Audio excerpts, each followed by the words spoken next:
అశోక్ కుమార్ అంటే మనకు పాటలు పాడడానికి తిమోతైన ఒంగోలు వస్తున్నాడు, ముప్పై కూడా వస్తాడు. ఆయన అన్నగారు ఇప్పుడు మనకు వాక్యం అందిస్తున్నారు. చదివేయాలి.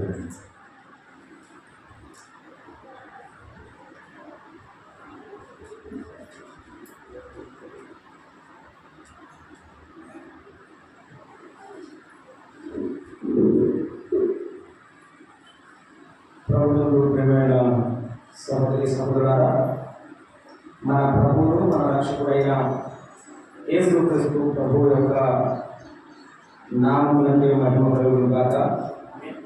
దైవ సేవకులు మరి ముందుగా నాకంటే ప్రకటించిన వారు చాలా ధన్యులు. ప్రవీణ్ కుమార్ గారు చాలా ఉత్తములు, చక్కటి సమయాన్ని ఉపయోగించుకున్నారు. తర్వాత దైవజనులు రాజవన్నయ్య గారు సుపరిచితులు. వారి మధ్యలో నేను పాటల వాక్య పరిచయం చేయడానికి ఆహ్వానించినటువంటి పెద్దలు మీరు మరి స్థానిక సంఘ సేవకులైనటువంటి విజయరాజు గారికి, సంఘంలో ఉన్న సహోదరుడికి బాధ్యతలకి నా ప్రేమనాలు తెలియజేస్తున్నాను. దైవ గ్రంథంలో నుండి దేవుడి వాక్యాన్ని చదువుకుందాం రండి. యోహోను రాసిన 3వ పత్రిక, యోహోను రాసిన 3వ పత్రిక మొదటి 8 వచనాలను మనము చదువుకున్నాం. పెద్దనైన నేను సత్యమును బట్టి ప్రేమించు కూడైన గాయకి శుభమని చెప్పి రాయను. ప్రియుడా, నీ ఆత్మ వర్ధిల్లుచున్న ప్రకారం నీవన్ని విషయములను వర్ధిల్లుచు సౌఖ్యముగా ఉండవాలని ప్రార్థించుచున్నాను. నీవు సత్యమును అనుసరించి నడుచుకుంటున్నావు కనుక సహోదరుడు వచ్చి నీ సత్య ప్రవర్తనను గురించి సాక్ష్యము చెప్పగా విని బహుగా సంతోషించింది. నా పిల్లలు సత్యమును అనుసరించి నడుచుకుంటున్నారని వినుట కంటే నాకు ఎక్కువైన సంతోషము లేదు. ప్రియుడా, వారు పరదేశులను సహోదరుడుగా ఉన్న వారికి నీవు చేసినది ఎలా విశ్వాసికి తగినట్టుగా చేయుచున్నావు. వారు నీ ప్రేమను గురించి సంఘమైన సాక్ష్యం ఇచ్చేది. వారు అన్ని జనుల ఏమీ తీసుకొనక ఆయన నామం నిమిత్తము బయలుదేరి కనుక దేవునికి తగినట్టుగా వారిని సాగనంపిన ఎడల నీకు యుక్తముగా ఉండుము. మనము సత్యములకు సహాయం అవునట్టు అటు వారికి ఉపకారం చేయబద్దులమై ఉన్నాము. చదవడిన వాక్య భాగంలో దేవుడు దీవించినట్టుగా ప్రార్థన చేసుకున్నాము. కన్నుగల మా తండ్రి, స్తోత్రార్హమైన దేవా,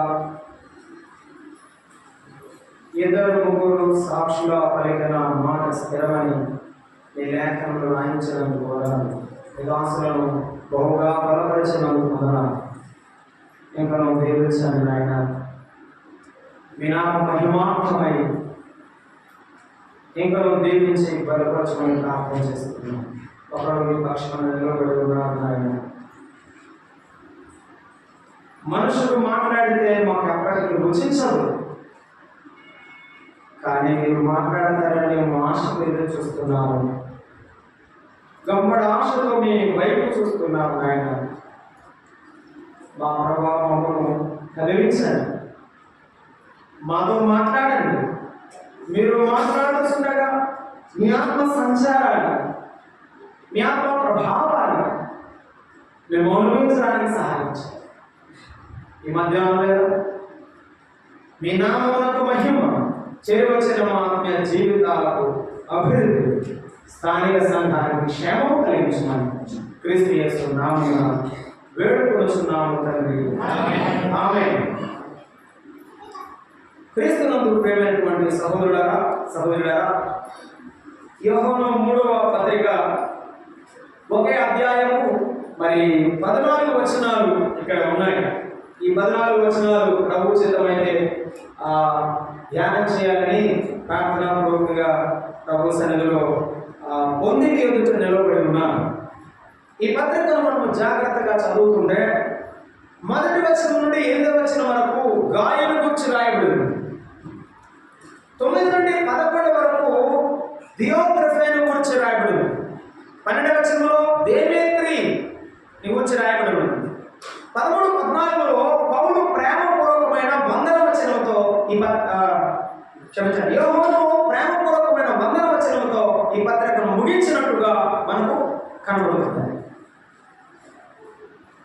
నేను చదువుకునేటప్పుడు దేవుడు నాకు ఇచ్చినటువంటి తలంపును మీకు అందించాలని ఇష్టపడుతున్నాను. అయితే ఈ పత్రికలో ఉన్నటువంటి ఈ యొక్క ముగ్గురు మాత్రమే కాదు, మరొక వ్యక్తి ఉన్నాడు. అతడే శిష్యుడైన యోహాను. నలుగురు వ్యక్తులు ఉన్నారు ఈ పత్రికలో. ఈ నలుగురు వ్యక్తుల గురించి మనము ఈ యొక్క కూడికలో ధ్యానించాలి. అయితే ప్రభువు నాకు ఇచ్చిన తలంపు ఏమిటంటే, యోహాను ఎటువంటి వాడో చెప్తున్నాడు. మొదటి మాట, మొదటి వచనం, పెద్దనైనా ఎవరైనా ఆయన పెద్ద. యేసు ప్రభు శిష్యుడు కదా, ఆయన రొమ్మున ఆనుకున్నవాడు కదా. నేను యేసు ప్రభు శిష్యుడను, ఆయన ఇష్టమైన వాడును, ఆ మరియమ్మ తల్లి యొక్క బాధ్యత నాకు అప్పగించాడని సగర్వంగా చెప్పుకోవాలి కదా. మరి ఏమని చెప్పుకుంటున్నాడు? ఏమని చెప్పుకున్నాడు?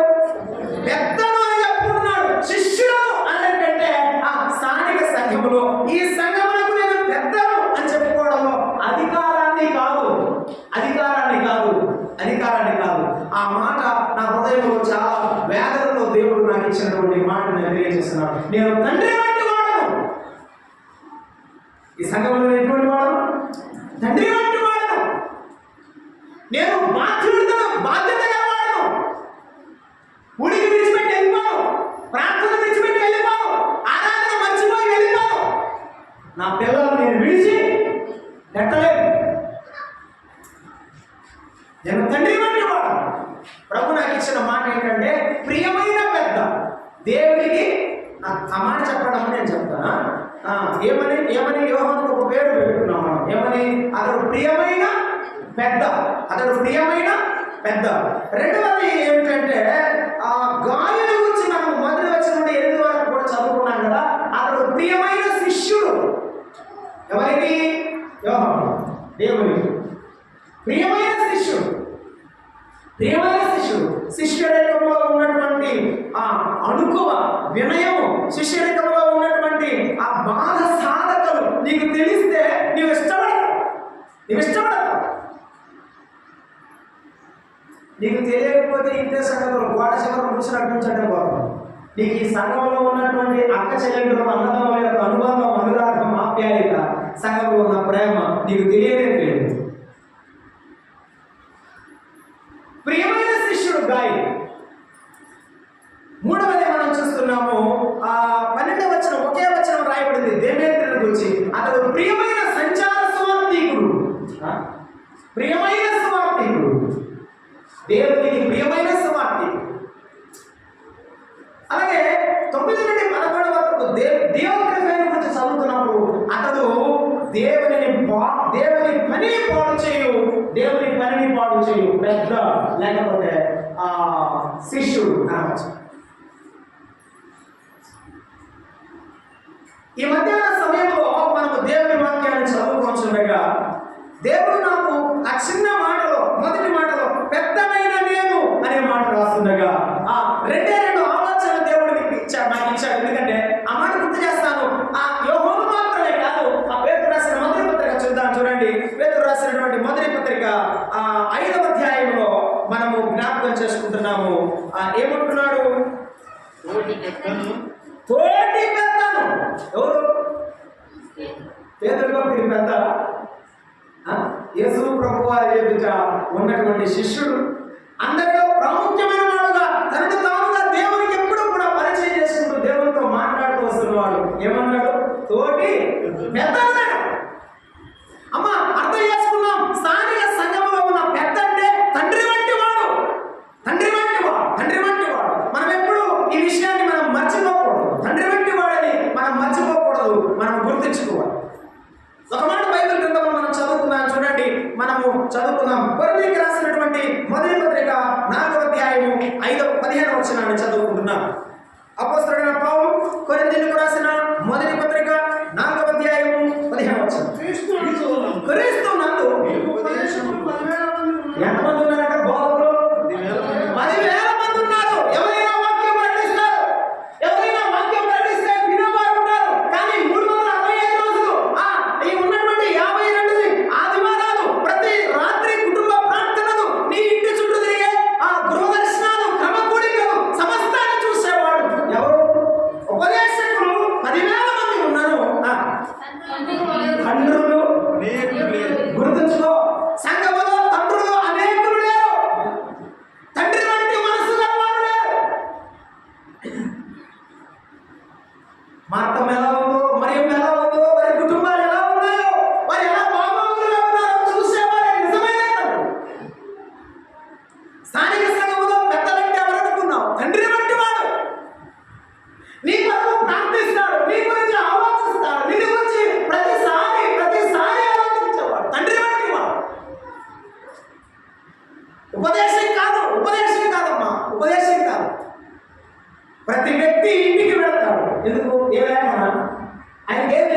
ఏమి తినలేకరా?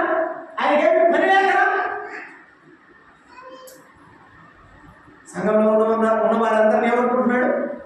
వీళ్ళందరూ నా బిడ్డలు, నా పిల్లలు, నా పిల్లలు. స్థానిక సంఘంలో ఇటువంటి ప్రేమ కలవారు, ఇటువంటి తండ్రుల వంటి వారు మనకు కావాలి. ఈనాడు సంఘాలకు కావాల్సిన తండ్రుల వంటి వారు, ఆ తండ్రుల వంటి వారిని గౌరవించే పిల్లలు. తండ్రులు అనేకులు లేరు, కొంతమంది తండ్రులు ఉన్నారు. ఆ తండ్రులను పోగొట్టుకోవద్దు. పెద్దగా మాట్లాడుతున్నాడు గాయి. ఈ మధ్యాహ్నం దేవుడు మాట్లాడుతున్నాడు, నీకు ఉన్నటువంటి తండ్రి లాంటి వాడు సంఘమందు గుర్తించు. తండ్రులు అనేకులు లేరని చెప్తున్నాడు. ఎటువంటి వారు తల్లిదండ్రులు లేకపోతే తండ్రులు ఎటువంటి వారు ఒక మాట చూద్దాం మనం. అక్కడే 4:16 చదువుతారా? కొరింథీయులకు రాసిన మొదటి పత్రిక 4:15 చదివారు కదా. క్రీస్తు యేసునందు సువార్త ద్వారా ఎందుకు తండ్రి వంటి వాడట చెప్పండి. ఎందుకు తండ్రి వంటి వాడంటే సువార్త ద్వారా నేను మిమ్మల్ని తండ్రిని పొలం పోయేసి చాకరీ చేసి శమనంతా కారణించి గొప్ప నీళ్లు పోసుకొని ఇప్పుడేదో అన్నీ ఉండేలా అంతకుముందు ఏం లేకపోతే పెట్రోల్ మాసాలు ఎత్తి మీద పెట్టుకొని బైబిల్ సింపుల్ పెట్టుకొని చిన్నపిల్లలు దాన్ని సంతరించుకొని ఎక్క తీసి పరిగెత్తుకెళ్ళి స్వార్థ పాటిస్తే కొంతమంది నమ్ముకుంటారేమో, విలువనాన్ని తప్పించుకుంటారేమని తన కుటుంబాన్ని పక్కన పెట్టి తన బిడ్డలను పక్కన పెట్టి యేసు ప్రభువు నమ్ముకున్న వారందరినీ తన పిల్లలను కూర్చున్నాడే. క్రీస్తు ప్రభు సువార్త ద్వారా కన్నవాడు నిజమైన తండ్రి. కన్నవారే తండ్రులు, పెంచేవారే తండ్రులు. కన్నవారే తండ్రులు, పెంచేవారే తండ్రులు. ఈ సంఘంలో నిన్ను వాక్యముతో పెంచుతున్నారు వారు తండ్రి వంటి వారు. వారిని గౌరవించు. నిన్ను సువార్త ప్రకటించి రక్షణలో నడిపించారా వారు తండ్రి వంటి వారు. వారిని మన్నన చేయి. మర్చిపోవద్దు. ఈరోజు నీవు కూడా ఇలా ఉన్నావు, రేపు నువ్వు తండ్రివి, గుర్తుపెట్టుకో. అన్నా నా పిల్లడు మాట్లాడలేదు అంటున్నావు కదా. అన్నా నా పిల్లడు నన్ను చెబితే వినడం లేదంటున్నావే, నీకు ఎంత దుఃఖం ఉందో. సంఘంలో క్రమం చెప్తే వినకపోతే సంఘ పెద్దలు సేవకి ఎంత దుఃఖం. అన్న ఎంత ప్రార్థన చేసినా, ఎంత ప్రకటన చేసినా సమయానికి నా మాట వినే పిల్లలు సంఘంలో లేరని దుఃఖపడే తల్లిదండ్రులు ఈ సంఘంలో ఉన్న పెద్దలు ఎంతమంది ఉన్నారు? తండ్రులు అంటే కన్నవారు, గుర్తుపెట్టుకో. కీర్తన గ్రంథం 103వ కీర్తన 13వ వచనం. 103వ కీర్తన 13వ వచనం. కీర్తన గ్రంథం 103వ కీర్తన 13వ వచనం. 103వ కీర్తన 13వ వచనం చదువుకున్నాం. మన తండ్రి ఎటువంటి వాడు? సంఘానికి దేవుడు పంపించాడు. తండ్రి తన కుమారుని జాలి పడినట్టు యెహోవా తన యందు భయభక్తులు గల వారి ఎడల జాలిపడు. బిడ్డల పట్ల జాలి పడేవాడే తండ్రి. బిడ్డల పట్ల జాలి పడేవాడే తండ్రి. పెద్దవాడు బాగుపడితే చాలు, చిన్నవాడు ఏమైపోతాడో అని ఆలోచిస్తున్నవాడు ఆ చింత, ఆ దిగులు, ఆ విచారం ఉంది. ఉందండి. మా స్థానిక సంఘం గురించి నేను ఎదుగుతున్నాను. పేరాల కృష్ణ అసెంబ్లీ చీరాలలో వారు తమ పిల్లల గురించి కూడా ఆలోచించారు. కార్డియాక్ అరెస్ట్ అయ్యి ఆపరేషన్ జరిగితే నేను సంఘానికి వెళ్ళాలి, దేవుని పిల్లలు ఏమవుతారో అంటున్నాడు మా సంఘం. మేము ఇలా ఎదిగి దేవుని సేవ చేస్తున్నామంటే ఆ సంఘ పెద్దల ప్రార్థన, వారి కన్నీరు, వారి ప్రేమ, వారి త్యాగం మిగిలి ఉంది. నేను ఇక్కడ కూర్చున్నామంటే ఎంతో మంది కన్నీటి ప్రార్థన, వారి యొక్క త్యాగం మిగిలింది. వారి తమ పిల్లల గురించి కూడా ఆలోచించాలండి సంఘ పెద్దలు. నీకు తండ్రి వంటి వారంటే అర్థమైందా? ఇంత వయసు వచ్చిన పెద్ద తండ్రి వంటి వాడిని నువ్వు ఏం చేస్తున్నావు? వారు జాలి పడేవారు. నేను ఒక మాట అడుగుతా చెప్పు.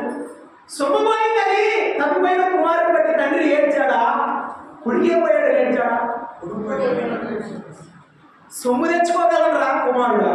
నువ్వు పోతే నేను సంపాదించుకోలేను.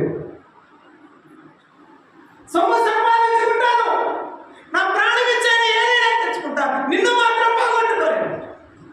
ఆ కుమారుడు ఒక మాట అన్నాడు, తండ్రి నీ ఇంటిలోకి వచ్చినప్పుడు నేను పాత్రలను కనీసం కూలివాడగా నేను నిన్ను నన్ను చేర్చుకో అంటే ఏమన్నాడా తండ్రి? చెప్పాలి, నీవు కూలివాడు కాదురా, నీవు నా కుమారుడు. ఈనాడు సంఘ పెద్దలు ఎన్ని తప్పులు చేసినా, ఎన్ని పొరపాట్లు సభ్యులు చేస్తున్నా, సంఘ పెద్దలు ప్రేమిస్తున్నారు, ఆదరిస్తున్నారు, మరలా చేస్తారు, మరలా సంఘంలో నిలబడతారని, స్థిరపడతారని, ప్రభువు కోరుకుంటారని. నేను పాట పడితేనా పక్కన పాట పడతాడు, ఒక మాట మాట్లాడతాడు, ఒక ప్రార్థన చేస్తాడేమో, తోడొస్తాడేమో, సువార్తకు తోడొస్తాడేమో అని అర్థం ఎప్పుడు చేసుకుంటారా ఏమో. పరలోకపు తండ్రి యేసు ప్రభు ప్రేమ మనసును ఎప్పుడు అర్థం చేసుకుంటావు? నీకు అర్థమవుతుంది, నిజమైన స్థానిక సంఘ పెద్దల విలువ అర్థమవుతుంది. ఆ మాట రాసేటప్పుడు, గాయకి రాసేటప్పుడు యోహాను ఏమనుకుంటాడంటే, యోహాను నేను నీకు తండ్రి వంటి వాడు. యోహాను అన్నీ చూశాడు, ఇకేం చూడాల్సిన అవసరం లేదు జీవితం. ఒక పెద్ద అరటి చెట్టు ఉందండి, అరటి చెట్టు గోరె, దాని మధ్యలో కూర్చోబెట్టారు. గట్టిగా నరికితే అరటి చెట్టే తెగింది, కానీ యోహాను చనిపోలేదు. సలసల కాగే నూనె బాండీలో వేశారు, ఆ బాండీలో యోహాను కాలిపోలేదు. దేవుడు యోహాను కాపాడాడు. ఆ ముసలివాడు, ఆ కురువృద్ధుడు ఎందుకు బతికున్నాడో తెలుసు, ఎందుకు బతుకుతున్నాడో తెలుసు. ఈ మధ్యాహ్నం వేళ స్థానిక సంఘానికి వచ్చి వెళ్తున్నావు.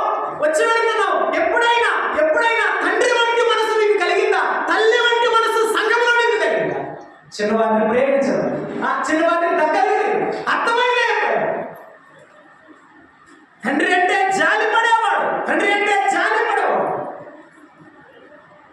వల్ల ఇటువంటి సంఘ పెద్దలను పోగొట్టుకోవద్దు, ఇటువంటి సంఘ పెద్దలను దుఃఖపెట్టద్దు. గాయి గురించి ఏం రాస్తాడు? గాయి నాకు సంతోషమును అనుభవిస్తాడు. గాయి గురించి సంతోషపడుతున్నాడు యోహాను. నిన్ను గురించి సంఘ పెద్ద సంతోషపడుతున్నాడా? నిన్ను గురించి పరలోకములో ఉన్న తండ్రి సంతోషపడుతున్నాడా?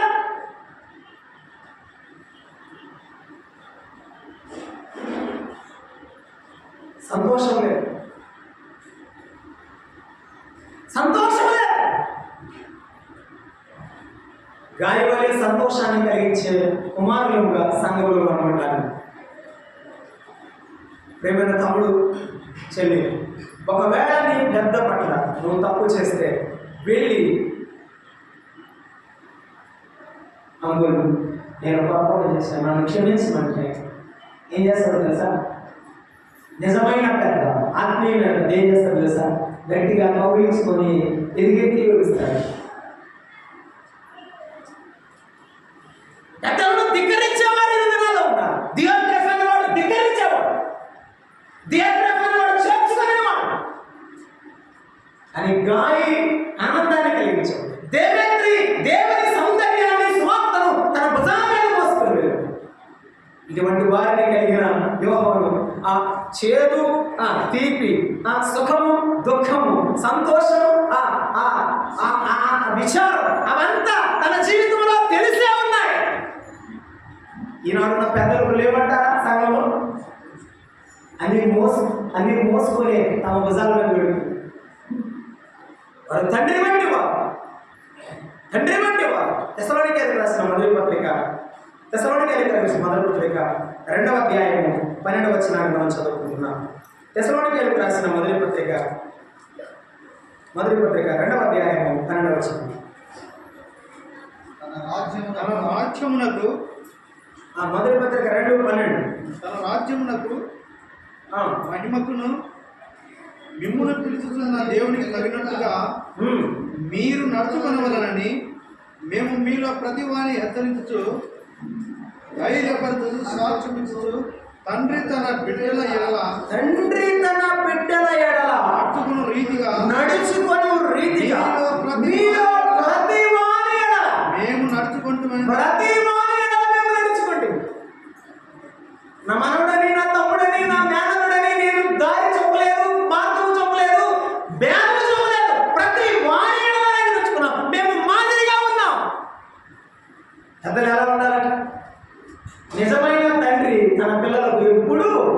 చెప్పండి, మాదిరికరమైన వాడి మార్గదర్శి. అరే నాన్న లేచి ప్రార్థన చేద్దాం, యేసయ్యకు ప్రార్థన చేద్దాం. నేను నా యవ్వన వయసులో ఎంతో కష్టపడ్డాను, మీరు కూడా ఇలాగే ప్రార్థన చేయండి, దేవుడు సహాయం చేస్తాడని తన అనుభవాన్ని తన పిల్లలకు నేర్పించేవాడు నిజమైన తండ్రి, నిజమైన పెద్ద. తన అనుభవాన్ని, తన కష్టాలు, తన బాధలను, ప్రతి విషయాన్ని తన సంఘ సభ్యులతో వారికి వివరిస్తూ దేవుని నామాన్ని ఘనపరచడానికి వారిలో విశ్వాసాన్ని నూరిపోసేవాడే ఆ మాదిరిగా. నేను ప్రతి వారి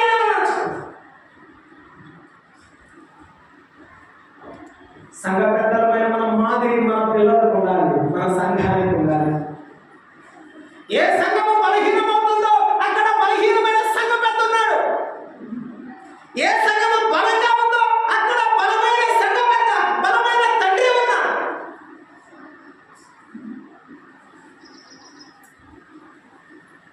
మోకాళ్ళ మీద ఉండి నీ బిడ్డలను కాపాడుకో. ఒక సంఘమునికి వచ్చి ఆయన ప్రకటన 3వ అధ్యాయంలో చెప్పాడు, చావగా మిగిలిన వాటిని బ్రతికించు. ఇప్పటికీ ఏమైపోయింది? కొన్ని ఆల్రెడీ చచ్చిపోయింది, కొన్ని ఆల్రెడీ చచ్చిపోయింది. చావగా మిగిలిన వాటిని కాపాడు. ఈ దినాల్లో దుర్దినాల్లో బతుకుతున్నాం. పెద్దలను గౌరవించే పిల్లలు లేరు, పిల్లలను ప్రేమించే పెద్దలు. సమతుల్యం లోపిస్తుంది సంఘంలో. అందువల్లే దేవుని పిల్లల మధ్య ప్రేమానురాగాలు దెబ్బతింటున్నాయి, ఆప్యాయత అనురాగాలు దెబ్బతింటున్నాయి, దైవ కుటుంబం స్థిరపరచబడుతుంది. ఈ మధ్యాహ్నం వేళ పెద్ద వంటి వాడు యోహాను గురించి, ప్రియమైన పెద్ద ఎటువంటి వాడంటే తండ్రి వంటి వాడు. మనం ఆలోచించాలి, తండ్రి వలే ఉందా, తండ్రి వలే మనం పిల్లలను సంపాదించుకుందాం. నేను ఎరుగుతుందంటే చాలా మంది సంఘ పెద్దలు ఆధారంతో చచ్చిపోయారు, ఎందుకంటే పిల్లల గురించి కాదు, సంఘాన్ని గురించి. ఏమవుతుందని షుగర్, బీపీ కూడా వస్తాయి. మీరు ఇప్పుడు చూడండి, సర్వేలో ఎక్కడైనా పోండి, సేవకుడికి సంఘ పెద్దలకి డయాబెటీస్ తొందరపోతుంది, షుగర్. టెన్షన్తో ఆ బిడ్డ ప్రార్థనకు రాలేదు, ఎందుకు మానేస్తుందో తెలియదు. ఏమోనమ్మా అన్న ఇంటర్వ్యూలో ఫస్ట్ పిలవలేదంట, ఫస్ట్ ప్లేట్ ఇవ్వలేదంట, శవరిలో ఇచ్చారంట, ఇసిరేసి వెళ్ళిపోయిందంట. దానికి కారణం లేదు, శివరు ఇచ్చారంట అన్నం ప్లేటు. ఆడెందుకులేండి, మా దగ్గరే నేనే ఇంటి దగ్గర పుస్తకాలు గురి పెట్టుకుంటే ఒక ఆయన ఏం చేశానంటే ప్లేట్ శివరు ఇచ్చారు, భోజనం ప్లేట్ శివరు ఇచ్చారు. మరి ఎవరో ఒకరు శివరు ఇవ్వాలి కదండి, అందరూ ముందు పెట్టలేదు కదా, మనసునిచ్చుకుంటూ వెళ్తారు కదా. అలా ఇస్తే నాకు ఇప్పుడు ప్లేట్ ఇస్తారని నా ముఖాన్ని వేసేసాడు. మా ఆవిడ ఇక్కడ ఉంది, నేను ఫ్యామిలీతో వచ్చాను. ఆ బేస్లో అన్నం పెట్టుకొని తర్వాత ఇంటప్పుడు నేను మా ఆవిడ బజార్ని పెట్టుకొని ఇంటికెళ్ళి బ్రతిమలాడి ఆహారం వచ్చి ప్రార్థన చేసి ఇంటికి వచ్చాను. నేనేమనుకుంటామంటే వారి వయసులో ఎంత పెద్దవారైనా వారు చిన్నవారైనా దేవుడు వారిని మాకు ఇచ్చినటువంటి వారిని విడిచిపెట్టుకోకూడదు. అతను ఇలా తిరిగి ఉన్నాడండి. నేను ప్రార్థన చేస్తుంటే కూడా మొక్కలు పెట్టుకోమని ఇలా తిరిగి ఉన్నాడు. నేను వెనకాల ప్రార్థన చేసి వచ్చాను. తర్వాత వాళ్ళ ఆవిడ మా ఇంటికి వచ్చింది. ఆ యొక్క అయ్యా మీ అన్నయ్యకి తెలియదు అయ్యా, ప్రార్థన చేయాలి. ప్రేమతో సంపాదించుకుందాం, మనం మాట్లాడి పోగొట్టుకోవాలంటే ప్రేమతో సంపాదించుకుందాం. ఒకటి, దేవుడు నాకు ఇచ్చిన తలంపు, పెద్ద అంటే తండ్రి వంటి వాడు గుర్తుంచుకుందాం. 2, ఈ పత్రికలో మనము 2వ మాట ధ్యానం చేద్దాం. అతడు బాధ్యుడు. ఏమంటే అతడు ఎటువంటి వాడు? బాధ్యత గలవాడు. పెద్ద అంటే ఎవరు? అధికారి కాదు, కర్ర పెట్టి పెత్తనం చేయడం కాదు. ఎటువంటి వాడు? బాధ్యుడైన వాడు అని చెప్పాడు. ఎటువంటి వాడు? ఎటువంటి బాధ్యతలు అయితే ఉన్నాయి? 1వ అధ్యాయము అక్కడే చూడండి, ఉన్న అధ్యాయంలో 2వ వచనం చూడండి. 2వ వచనం ఏమన్నాడు? 2వ వచనంలో మనము ప్రియుడైన పెద్ద అయినటువంటి యోహాను గురించి ఆలోచన చేస్తున్నాం. ప్రియుడా, నీ ఆత్మ వర్తిల్లుచున్న ప్రకారము నీవు అన్ని విషయములలో వర్తిల్లుచు సౌఖ్యముగా ఉండవాలని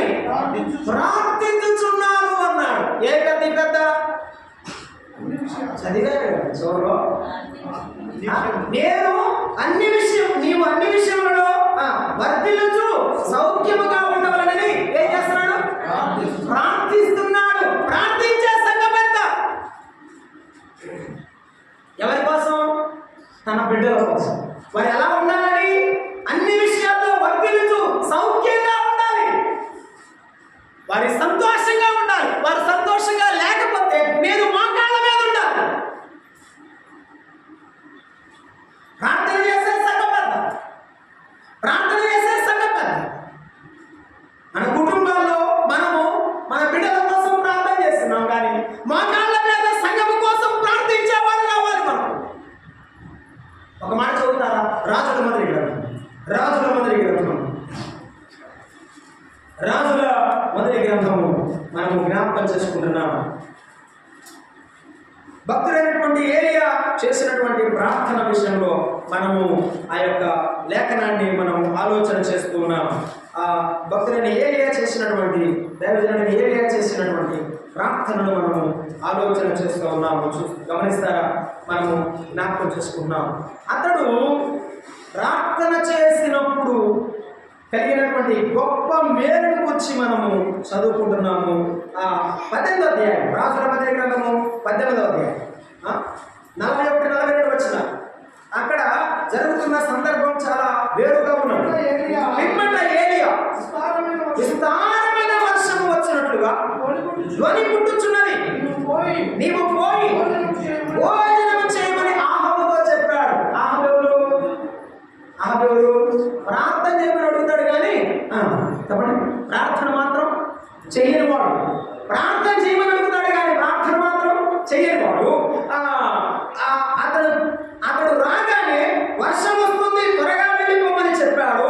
ఆహాబు భోజనము చేయబోయాను, కానీ ఏలియా కర్మేలు పర్వతము మీద పోయి నేల మీద పడి ముఖము మోకాళ్ళ మధ్య ఉంచుకొనెను. ముఖము మోకాళ్ళ మధ్య ఉంచుకున్నాడు. ఇశ్రాయేలు ప్రజల కొరకు మోకాళ్ళ మధ్య తలను ఉంచుకొని ప్రార్థన చేస్తున్నాడు. ఏం జరిగింది? 46 వచనం, యెహోవా హస్తము ఏలియాను బలపరచాడు.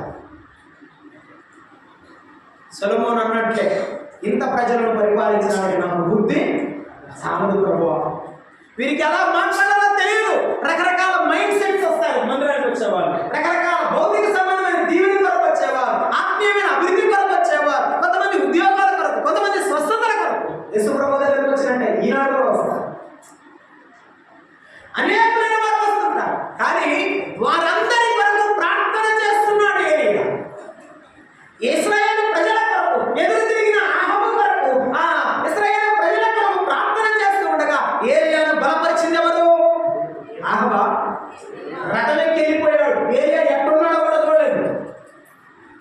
నువ్వు ఆహారం ఉంచుకో అనగానే త్వరగా వెళ్ళిపోయాడు. కానీ ఏలియా కర్మేలు పర్వతం మీద మోకాళ్ళ మధ్య ముఖమును ఉంచుకొని ప్రార్థన చేస్తుంటే దేవుని హస్తము ఏలియాను బలపరచు. అతడు నడుము బిగించుకొని ఆహాబు కంటే ముందుగా పరిగెత్తుకొనిపోయాడు. రథం తొందరగా పోతా, మనిషి తొందరగా నడుస్తాడు. మీరే చెప్పాలి. చెప్పండి, రథం వెళ్తుంది, కానీ దేవుడు ఇచ్చిన శక్తి వల్ల ఈ వృద్ధుడు ఎలా ఉన్నాడంటే రథం కంటే వేగంగా పరిగెత్తుకొని వెళ్ళాడు. దేవునిలో ప్రార్థన చేస్తే నీవు అందరికంటే బలవంతుడు అవుతావు. తండ్రి పైన నీవు బలంగా ఉంటే నీ పిల్లలు అంతే బలంగా ఉంటారు. సంఘంలో ప్రార్థన చేస్తున్నాడు యోహాను భక్తుడు. ఏమనంటే, నా కుమారుడా, నీ కొరకు నేను ప్రార్థన చేస్తాను. నీవు బాగుండాలి, నీవు సౌఖ్యంగా ఉండు.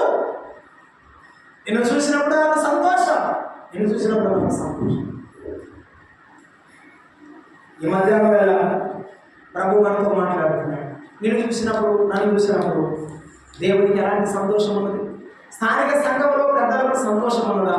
వారు ప్రార్థన చేస్తున్నారు. మనం చాలాసార్లు చదువుకుంటామండి. మత్తయి సువార్తలో గెత్సేమనే వారిలో యేసు ప్రభు వారు ప్రార్థన చేస్తున్నారు కదా. ఆ ప్రార్థన చేయడానికి వచ్చినప్పుడు ప్రభు పేతురును యోహానును చూసి అన్నాడు, ఒక్క గడి అయినా మీరు మేలుకొని ఉండలేరా అని చెప్పుచున్నప్పుడు ఆయన ఆ ముందు మాట రాసినాడు, వారి కన్నులు చెప్తారా మాట, భారముగా ఉండేను అన్నాడు. ఎలా ఉన్నాయి కళ్ళు? చెప్పండి, భారముగా ఉన్నాయి. కళ్ళు భారంగా ఉన్నాయి. ఎవరికి? చెప్పమ్మా, శిష్యులకి. కానీ యేసు ప్రభువుకి ఎలా ఉంది? హృదయం భారంగా ఉంది, హృదయం వేదనతో నిండి ఉంది. శిష్యులకేమో కళ్ళు భారంగా ఉన్నాయి, యేసు ప్రభు మనసంతా హృదయ వేదన భారం ఉన్నది. సర్వలోకము యొక్క పాపము మోయడానికి సిద్ధపడుతున్నాడు ఆయన. నీకే భారం ఉంది? నీ హృదయంలో ఏ భారం ఉంది? సంఘములో ఉన్న బిడ్డల పట్ల భారం ఉన్నదా? అక్క చెల్లెళ్ళ పట్ల, అన్నదమ్ముల పట్ల అనురాగంతో కలిగిన ప్రేమతో కూడిన ప్రార్థన ఉన్నదా? ఏ కాడికి నీ గురించి, నీ పిల్లల గురించి, నీ చిన్నోడు, నీ పెద్దోడు, నీ చిన్న కూతురు, నీ పెద్ద కూతురు, మనవడు, మనవరాలు తప్ప సంఘంలో గురించి ఏదైనా ప్రార్థన చేస్తావా? పట్టుమని 10 నిమిషాలు ప్రార్థన చేయలేవు. ఈ మాట ఎందుకు చెబుతున్నాను? నేను మిమ్మల్ని చూడలేదు, నాకు తెలియదు. ఎందుకు చెప్తున్నాను తెలుసా? అయ్యారు విజ్ఞాపకుడికి ఎంతమంది వస్తారు? విజ్ఞాపకుడిగా ప్రార్థనాకుడికి ఎంతమంది వస్తారు? విజ్ఞాపన 1, 2, 3 ఏళ్ళు నెలకి పెట్టుకోలేగా, ఆరాధనకు మాత్రం నిండే ఉంటారు. ప్రార్థన గురించి మాత్రం చాలా తక్కువ ఉంటారు. అసలు ఇంకా నయం, మా దగ్గర ఉపవాసకుడికి ఉంది. ఉపవాసకుడి కంటే అసలు నారేమో అదేం పెట్టారు. ప్రేమ మిత్రులారా గమనించండి, సహోదరులు వయసునందు పెద్దవారు తండ్రి మనసును అలవర్చుకోవాలి. ఎందుకంటే వృద్ధులైన సంఘ పెద్దలు దాటిపోయేటప్పుడు వారి తర్వాత స్థానంలోనికి రావాల్సిన వారు దేవుని సన్నిధిలో అభ్యాసం చేయవలసినటువంటి లక్షణాలు. ప్రార్థన చేసేవారిగా ఉండాలి, ప్రార్థన చేసేవారిగా ఉండాలి. రెండవ లక్షణాన్ని మనం చూస్తున్నాం. ప్రార్థన చేసే పెద్ద మొదటి లక్షణం, రెండవది చూస్తున్నాం. అక్కడే చదువుతారా? 3వ వచనం, 1:3. నీవు సత్యమును అనుసరించి నడుచుకొనుచున్నావని కనుక సహోదరులు వచ్చి నీ సత్య ప్రవర్తనకు వచ్చి సాక్ష్యము చెప్పగా విని బహుగా సంతోషపడుచున్నాను. దేని చూసి? అబ్బాయి శబాసురా, నీకు మంచి ఉద్యోగం వచ్చింది. చెప్పాను కానీ మామూలు చెప్పాను. అబ్బాయి నీకు ఉద్యోగం వచ్చిన మా సంఘంలో దశభాగం వెళ్ళాను ఒక ఆయన. దేని గురించి సంతోషం? ఉద్యోగం వస్తే సంతోషమా? సాక్ష్యమును వచ్చిన సంతోషం, నీ యొక్క సత్య ప్రవర్తన వచ్చిన సంతోషం. నా పిల్లలు ఎదుగుతున్నారంటే నాకు అంతకంటే ఎక్కువైన సంతోషం మరి ఏది? నా పిల్లలు పాట పాడుతున్నారు, ప్రార్థన చేస్తున్నారు, నేను చనిపోయినా పర్వాలేదు, ఈ సంఘంలో కొంతమంది నిలబడి ఉంటారు అనే ధైర్యం ఆ తండ్రికి ఉంటే ఎంత మేలు, ఆ సంఘం పెద్దకుంటే ఎంత మేలు. అది గొప్పది. సంతోషకరమైన పెద్ద, సంతోషించే పెద్ద.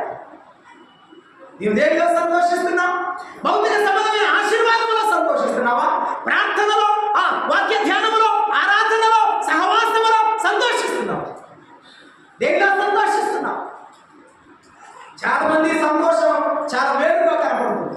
వారి వారి సంతోషాలు లోకంలో కనపడుతున్నాయి. వారు ఆరాధనకు వస్తున్నారు, దైవ మందిరంలో నిలబడుతున్నారు, కానీ వారి సంతోషం దేవుని సన్నిధిలో ఉన్నట్టుగానే.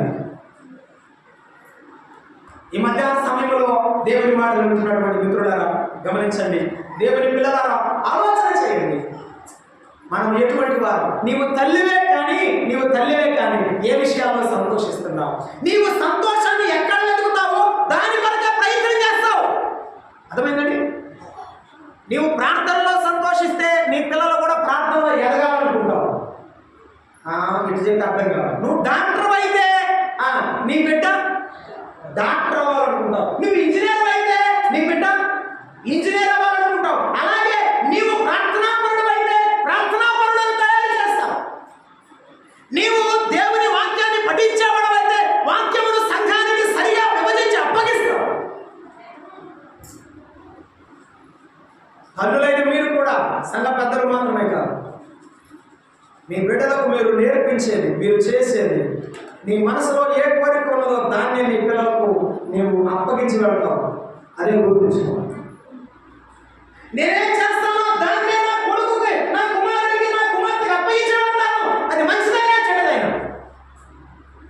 ఎవరు నమ్మినా నమ్మకపోయినది సత్యం. కొంతమందికి దాకాలు ఒప్పడం ఇష్టం ఉండదు, ఇది నిజమే. నేను ఎప్పుడు చెప్తుంటాను, ఒక దొంగోడు అర్ధరాత్రి 12 గంటల కట్ట కత్తి తీసుకున్నాడు. ఏం చేయ చెప్పమ్మా, ఏం తీసుకున్నాడు? కత్తి తీసుకొని బయటికి దొంగతనానికి పోతా ఆ బెడ్ అప్పుడు చూశాడు అనమాట. బెడ్ మీద కొడుకు పడుకున్నాడు. అన్నాడట, నేను దొరకకుండా అయ్యాను కానీ నువ్వు మాత్రం దొరలా బతకాలరా అని వెళ్తాడట. నేను దొంగకుండా అయితే అయ్యాను కానీ నువ్వు దొరలాగా బతకాలన్నాడంట. ఈయన దొంగడు అయితే వాడదారంటే ఉంటాడు. యాభై విత్తనం వేసి 50 ఎట్టవుతుంది? ఏమో వచ్చిందా? రాదు అన్న దుఃఖ హృదయంతో ప్రార్థన చేసే తల్లి కాబట్టి ప్రార్థించే సమయాలు పుట్టాడు. నీవు ప్రార్థిస్తే నీ పిల్లలు ప్రార్థిస్తారు. నీవు ఆరాధనలో దైవ సన్నిధిలో ఆత్మతో ఏకీభవిస్తే నీ బిడ్డలు ఆత్మకు అప్పగించుకునేవారు. ఈ తండ్రి సంతోషించే తండ్రి. ఎందుకంటే తన పిల్లల ప్రవర్తనను బట్టి, చెప్పండి, సత్య ప్రవర్తనను బట్టి సంతోషించే తండ్రి. నీ పిల్లలను గురించి వారి ప్రవర్తన చూసి సంతోషపడుతున్నావా? తాతయ్యలు ఉంటారు చాలా మంది. మనవాళ్ళు ఏం చెప్తాడే, అమ్మమ్మని కాదు అర్థంరా. ఇప్పుడు నవ్వుతూ ఉంటావులే కానీ రేపు ఒక రోజు ఏడవచ్చు. పెద్దోడైనా దానికి ఇంకా మరీ అడుగుతావు. ఎప్పుడు కూడా లోకంలో అసహ్యమైన వాటి అవి మనకు ప్రియముగా కనబడకూడదు, చెప్పకూడదట. ఈరోజు వాడు చదువుకుని అన్నది లేకపోతే నవ్వడానికి, ఫన్గా ఉండడానికి, అపహాస్యం కోసం నువ్వు ఈరోజు చేయిస్తే వాడు పెద్దోడైన తర్వాత అది చేసావు అనుకో, గుండె బాదుకోవాలి. చెప్పకూడదు. సత్య ప్రవర్తన చూసి సంతోషపడాలి మనం. వారి యొక్క నడవడికను చూసి సంతోషపడాలి మనం.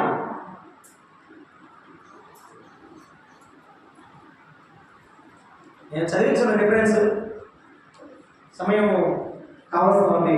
నేను ముందుకు సాగిపోతున్నాను. అన్నదమ్ములు వచ్చారు. 11 మంది అన్నదమ్ములు యోసేపు మీద నిలబడ్డారు. ఐగుప్తు అంతఃపురంలో ఆయన నుంచున్నాడు. 42వ అధ్యాయం. వారిని చూసి తన ప్రేమను అణుచుకోలేక వారి మెడ మీద పడి ఎగిరితే ఏడ్చి అన్నదమ్ములు గారా వెళ్ళండి, నా తండ్రికి చెప్పండి నీ కుమారుడు బతికే ఉన్నాడని. ఏమి చెప్పమన్నాడు?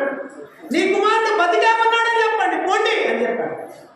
ఆ వారందరూ వెళ్ళి యాకోబుకు చెప్పారు. ఏమనంటే నీ కుమారుడు బతికే ఉన్నాడు అని. బైబిల్ ఏమంటే రాయబడి ఉందంటే అతను నిశ్చేష్టుడాయను అని రాయబడి. ఇంకేం మాటలేవు. నిజమే బతికే ఉన్నాడా అని అపస్మారక స్థితి అన్నాడు, నిశ్చేష్టుడయ్యాడు. అలా అయిపోయిన తర్వాత కింద రాశాడండి, అతడు బలము తెచ్చుకొని, ఇశ్రాయేలు బలము తెచ్చుకొని మంచంలోని పైకి లేచాడు. తన పిల్లలు బాగున్నారంటే సత్యవాడు కూడా ఏమయ్యాడు? బతికాడు. బలం లేనప్పుడు కూడా ఏమొచ్చింది? బలం వచ్చింది. పిల్లల ప్రవర్తన సరిగా లేకపోతే తల్లిదండ్రులు కుంగిపోతారు. ఎక్కువ కాలం బతకాల్సిన తల్లిదండ్రులు కూడా తక్కువ కాలంలో చనిపోయింది. ఎందుకంటే పిల్లల ప్రవర్తన సరిలేకపోవడం. పిల్లల ప్రవర్తన సరిగా ఉంటే ఆ సంతోషంలో, ఆ మనవళ్లతో, ఆ కుమారులతో, కుమార్తెలతో ఆ కాలం అలాగే గడిచిపోతుంది. సంఘంలో కూడా పిల్లలు సరిగా ఉంటే ఆ సంఘ పెద్దలకి ఎంత ఆనందం. ఒక 2 రోజుల క్రితం మా సంఘ పెద్ద దగ్గరికి మేము వెళ్ళాం. ఎజరా గారు అంటారు, పేరాల సంఘం ఇప్పుడు మేము ఇలా ప్రభు మమ్మల్ని పిలుస్తున్నాడు, మేము సేవకి వెళ్ళాలని ఇష్టపడుతున్నాం, ప్రార్థన చేయండి. మా సంఘ పెద్ద మమ్మల్ని చూసి ఏడ్చారు. ప్రభు మిమ్మల్ని కనికరిస్తాడా, మీరు వెళ్ళండి, దేవుడు మీకు సహాయం చేస్తాడు. ఆత్మీయమైన సంఘ పెద్దలు బిడ్డలు ఎదుగుతుంటే సంతోషంతో ఆ ఆనంద బాష్పాల వారికి వస్తాయి. యోహాను కూడా గాయం చూసినప్పుడు సంతోషపడుతున్నాడు, దియాత్రిఫైని చూసినప్పుడు దుఃఖపడుతున్నాడు. నిన్ను చూసినప్పుడు సంఘ పెద్దలు ఏమవుతున్నారు? నిన్ను చూసినప్పుడు సంఘ పెద్దలు ఎలా వారు అనుభూతి పొందుతున్నారు? దుఃఖంతోనో సంతోషంతో. ఒకటి ప్రార్థన చేసే సంఘ పెద్ద, 2 సంతోషించే సంఘ పెద్ద. ఆయన బాధ్యత అది ప్రార్థన చేయడం, సంతోషించుట ఆయన బాధ్యం. సంఘంలో ఇంత కష్టపడిన వాడు, ఇంత ప్రయాసపడిన వాడు, ఇంత ప్రయాసపడిన వాడు ఏమంటే నేను ఒక మాట అడుగుతాను. నేను ప్రార్థన చేసే ముందు ఒక మాట్లాడడానికి తగడా? మీరు మాట్లాడరు, మీరు తిరుగుగలరు కదా, నాకు తెలివి లేక అడిగారు.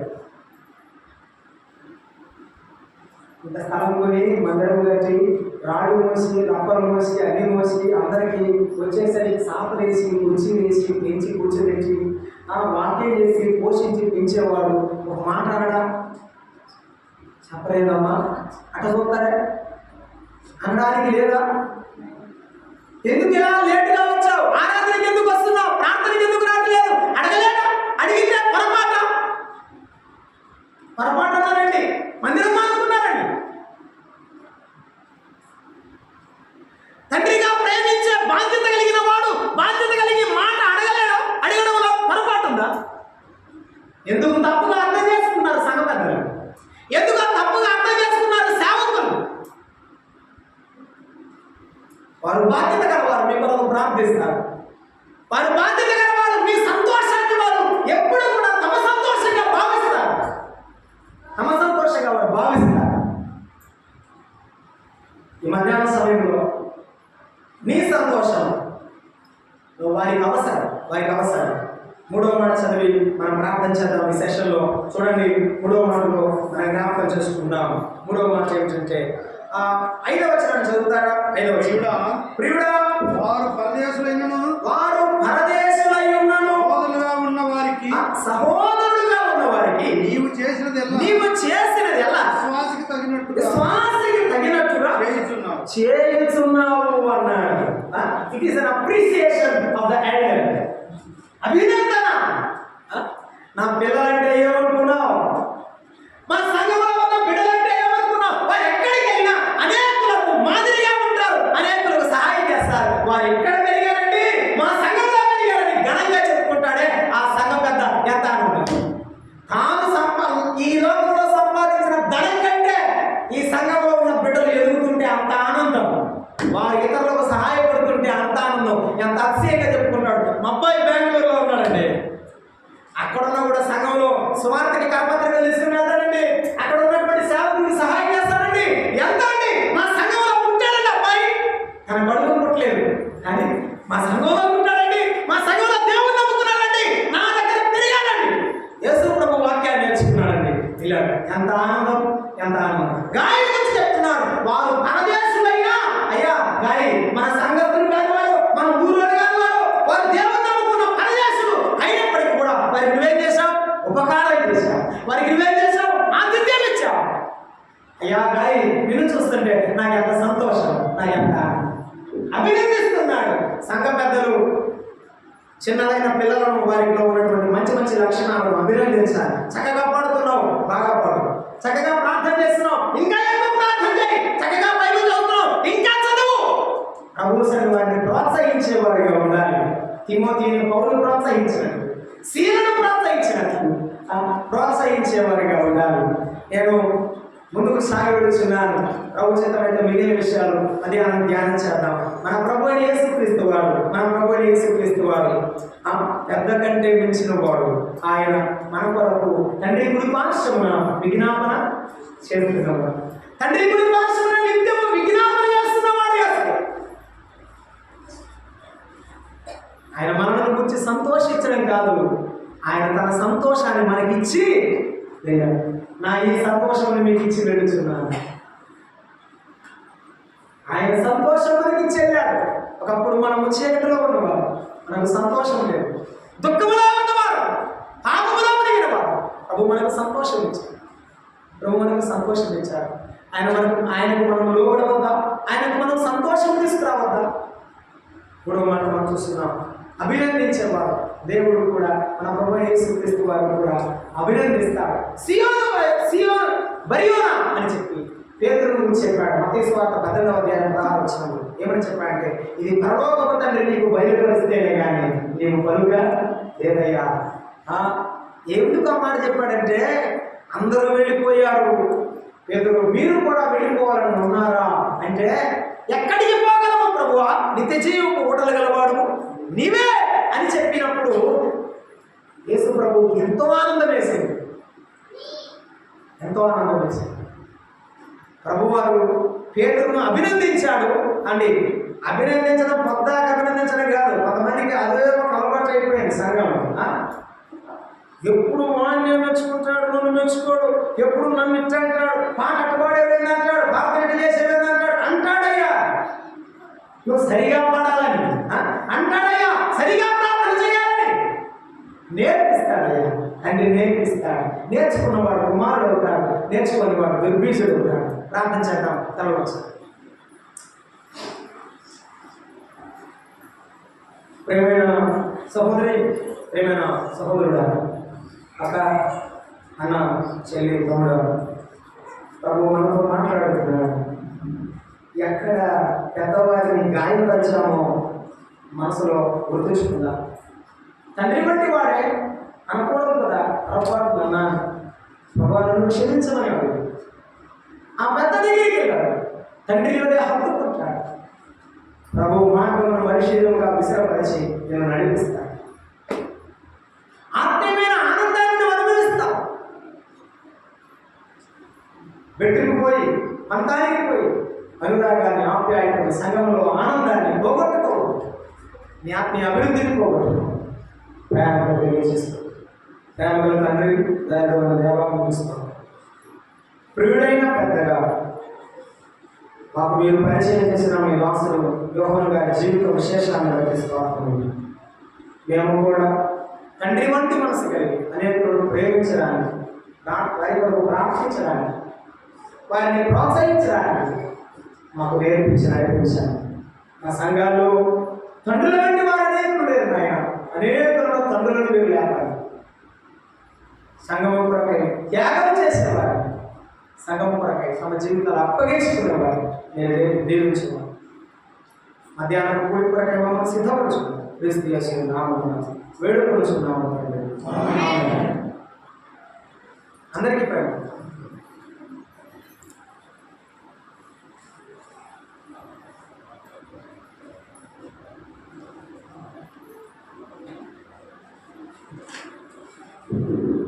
యేసు నామములో మీకందరికీ నా ప్రేమ వందనాలు.